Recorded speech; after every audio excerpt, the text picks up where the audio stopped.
اور وہ بھی سمجھدار اسٹوڈنٹس ہیں، آپ کی بات سن رہے ہیں، بیٹھ گئے ہیں تو ٹھیک ہے، ورنہ اٹھ کے چلے جاتے ہیں، اتنی کوئی خاص بات پراپر طریقے سے کوئی نہیں ہے، ایک نشست ہو یا ایک 20 سے 25 منٹ کچھ کے بھی لیے؟ نہیں ہے، نہیں ایسا کچھ بھی نہیں ہے، کچھ بھی نہیں ہے.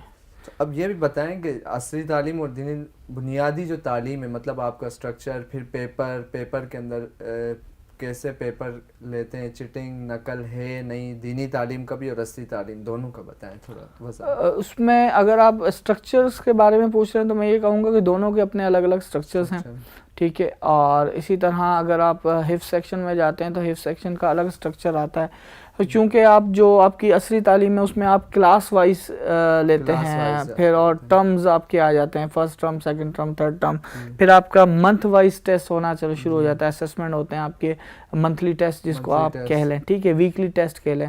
لیکن قرآن کا اس طرح سے ٹیسٹ نہیں ہوتا کہ ایک مہینے بعد ٹیسٹ ہوگا، تو اس کا نہیں، ان کا ہوتا ہے چیپٹر وائز، کہ بالکل کہ پہلے چیپٹر کا ٹیسٹ لے لیں، مطلب پہلے پارے کا ٹیسٹ لے لیں، دوسرے پارے کا ٹیسٹ لے لیں، 2 پارے مکمل ہو گئے پھر ٹیسٹ لے لیں. اب وہ 2 پارے 15 دن میں کسی بچے کے مکمل ہو جائیں اور کسی بچے کے 1.5 مہینے میں ہو جائے، تو جو 15 دن میں کر لے گا اس کے 15 دن میں ٹیسٹ ہوگا، جو 1.5 مہینے میں کرے گا، مطلب اسٹرکچر الگ ہے، ٹھیک ہے. اچھا، اس کے علاوہ اگر درس نظامی کی بات کی جائے تو اس کے اندر تھوڑی سی جھلک نظر آتی ہے ایگزامز کے اندر، لیکن اگر آپ کہتے ہیں تعلیمی اسٹرکچر کے اندر تو بہت بڑا فرق ہے.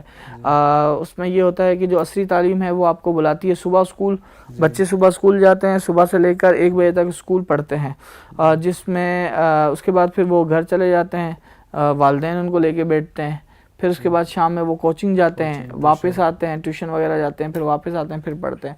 اور اس کے بعد بھی جو اسکولز وغیرہ والے ہیں، کچھ اسکول، سارے تو نہیں، کچھ اسکول وہ والدین کو بلا کے تلخ کلامی کرتے ہیں کہ آپ کے بچے کو یہ نہیں آتا، ہوم ورک نہیں کیا، یہ کام نہیں کیا، فلاں نہیں کیا، ڈمکانا نہیں کیا.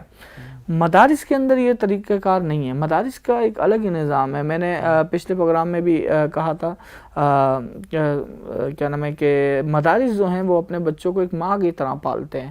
وہ صبح آپ کو نماز کے لیے پہلے اٹھائیں گے، ماشاءاللہ آپ نماز ادا کریں گے، پھر آپ کو ناشتہ کرائیں گے، ناشتہ کرانے کے بعد پھر آپ کی تعلیم شروع ہو جائے گی. آپ جو یہاں پہ سیٹل ہیں، جو رہائشی اسٹوڈنٹس، ان کی بات کر رہا ہوں. جو غیر رہائشی ہیں وہ اپنے گھر سے پھر ناشتہ وغیرہ کر کے آتے ہیں. خیر، دونوں کے حوالے سے پھر جب تعلیم ان کی سٹارٹ ہوتی ہے تو اس کے بعد کا سٹرکچر یہ ہے کہ آپ کی 12-1 بجے تک تعلیم ہوگی، اس کے بعد آپ کو ریسٹ ملے گا، آپ کو سونے کا وقت ملے گا، آپ سوئیں، پھر نماز ادا کریں اور دوپہر کا کھانا کھائیں. دوپہر کا کھانا کھانے کے بعد پھر آپ کو جو ہے وہ دوبارہ یہاں پہ آپ کو پڑھانا شروع کر دیں گے، کمپیوٹر کورسز پڑھانا شروع کر دیں گے، اور ساتھ ہی ساتھ انگلش لینگویج، جس طرح جامعہ بنوریہ کے اندر بڑا بہترین نظام اس طرح کا بنا ہوا ہے کہ آپ کی 12-1 بجے تک پڑھائی ہوتی ہے، اس کے بعد آفٹر ظہر آپ کو انگلش کے کورسز کروائے جاتے ہیں، کمپیوٹر کے کورسز کروائے جاتے ہیں. عصر کے ٹائم پھر ان کو ریلیکس دیا جاتا ہے کہ کھیلیں کودیں، عیش کریں، مائنڈ فریش کریں، ریلیکس ہو جائیں. ریلیکس ہونے کے بعد پھر مغرب کی نماز کے بعد دوبارہ ان کو پڑھانے کے لیے بٹھایا جاتا ہے. اور اس کو یہاں پہ تو ہم لوگ کہتے ہیں تکرار، اور ویسے ہم اس کو کہتے ہیں گروپ اسٹڈی اسی طرح سے. تو گروپ اسٹڈی بیٹھ کے کرتے ہیں، پھر عشاء تک وہ ہوتی ہے، پھر کھانے کا ٹائم ہوتا ہے، عشاء کی نماز ہوتی ہے، اس کے بعد آ کے پھر دوبارہ 1 گھنٹہ بیٹھتے ہیں، پھر رات کو وہ سو جاتے ہیں. مطلب اگر آپ دیکھیں نا، دو آپ نے کیا، ایک طرف والدین کیا کر رہے ہیں، پریشان ہیں، بچے کو صبح اسکول چھوڑ کے آئے، پھر وہ لینے کے لیے گئے تو 10 باتیں ٹیچر نے بھی سنا دی، پھر ان کو گھر میں بھی ان کو پڑھانا ہے، پھر کوچنگ بھی ان کو بھیجنا ہے، پھر ڈائریز چیک کرنی ہے. بالکل، اسکول میں ٹیچر الگ، گھر میں پیرنٹس، بالکل اسی طرح سب چیزیں. اور اس کے باوجود بھی بچے کے ساتھ بڑی پرابلمس ہوتی ہیں. اور دوسری طرف اگر دیکھ لیا جائے تو وہاں پر یہ ہوتا ہے کہ سارا نظام مدرسہ خود چلا رہا ہے آپ کے بچے کو، صبح سے لے کے شام تک ہر ایک چیز کا ذمہ دار وہ خود ہے، خود کور کر رہا ہے. آپ نے صرف بچے کو بھیجنا ہے اور پھر کرنا. تو میرے خیال میں تو پھر یہ چیز جو ہے وہ ذرا زیادہ بہتر ہے، جہاں پہ بینیفٹ زیادہ ہیں آپ کو. پیپرز کے بارے میں بھی تھوڑا. ایگزامس تو سیم ہوتا ہے، کیونکہ اس میں یوں کہہ لیں کہ بورڈ کے نظام کے مطابق ہوتا ہے. تو جس طرح فقہ المدارس نے جو اسٹرکچر دیا ہوا ایگزام کا، تو ان کا الگ طریقے کا ایگزام ہوتا ہے. دونوں کا الگ الگ ہے، مگر الگ الگ ہے. ایم سی کیوز وغیرہ، short answer, long question answer, یہ ساری چیزیں اس میں ہوتی ہیں. بٹ آگے جا کے پھر پیپر کے دوران پھر تھوڑے سے معاملات جو ہیں، کافی معاملات ہیں وہ آ جاتے ہیں. جیسے ہمارے یہاں پہ 9-10 کا معاملہ ہے. 9-10 میں یہ بات مشہور ہے کہ سندھ کے کئی ایسے اسکول یا سینٹرز ہیں جہاں پر نقل ہوتی ہے. اور تھوڑی بہت نہیں بے تحاشا ہوتی ہے. مدارس کے بورڈ کے اندر کہیں پر بھی آپ چلے جائیں نقل کی بالکل اجازت نہیں ہے.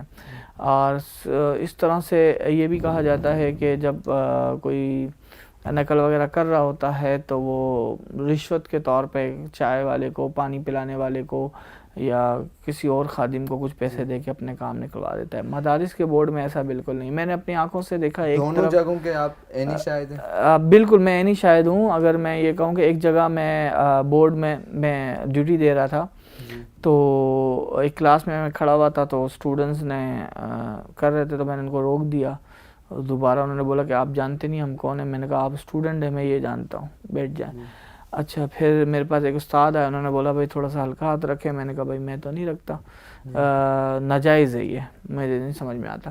پھر ہیڈ آ گئے، انہوں نے میری جگہ تبدیل کر دی اور پھر بعد میں مجھے یہ پتہ چلا کہ وہاں پہ کھل کے نقل ہوئی تو میں نے وہ بورڈ کی ڈیوٹی ہی چھوڑ دی. اور میں پھر اس کے بعد وہ آخری دن تھا، میں نے بورڈ کی ڈیوٹی دی. اس کے بعد میں نے بورڈ کی ڈیوٹی نہیں دی.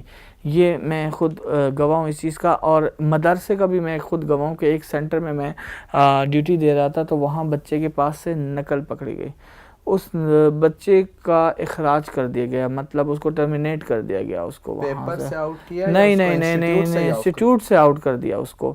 بظاہر دیکھنے کو یہ بڑا سخت عمل لگتا ہے کہ یار یہ کیا کیا، چھوٹی موٹی سزا دے دیتے اور اس کی زندگی برباد ہو گئی اور یہ ہو گیا وہ ہو گیا وغیرہ وغیرہ. لیکن میں یہ سمجھتا ہوں کہ اگر اس طرح سے تو عدالت کے نظام بھی جو ہے نا ان کو بھی چینج ہونا چاہیے.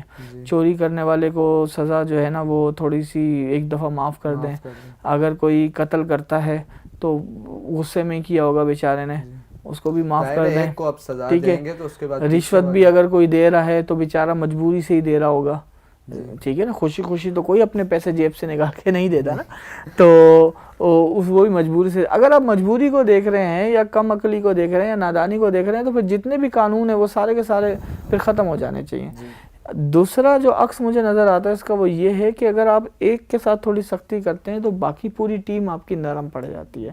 اگر آپ اس کو سختی نہیں کرتے، نرم رکھتے ہیں تو باقی جو ٹیم ہے یا باقی جو اسٹوڈنٹس ہیں وہ بولتے ہیں یار ہم بھی اگر پکڑے گئے نا کیا ہوگا، زیادہ سے زیادہ ڈانٹیں گے، تھوڑا سا 5-10 منٹ کھڑا کریں گے پھر دوبارہ بٹھا دیں گے. تو یہ نظام دیکھا گیا ہے. تو اس حوالے سے میں کہوں گا کہ امتحانی سینٹرز جو ہیں وہ سخت ہوتے ہیں اور اچھے ہوتے ہیں مدارس کے بورڈ کے.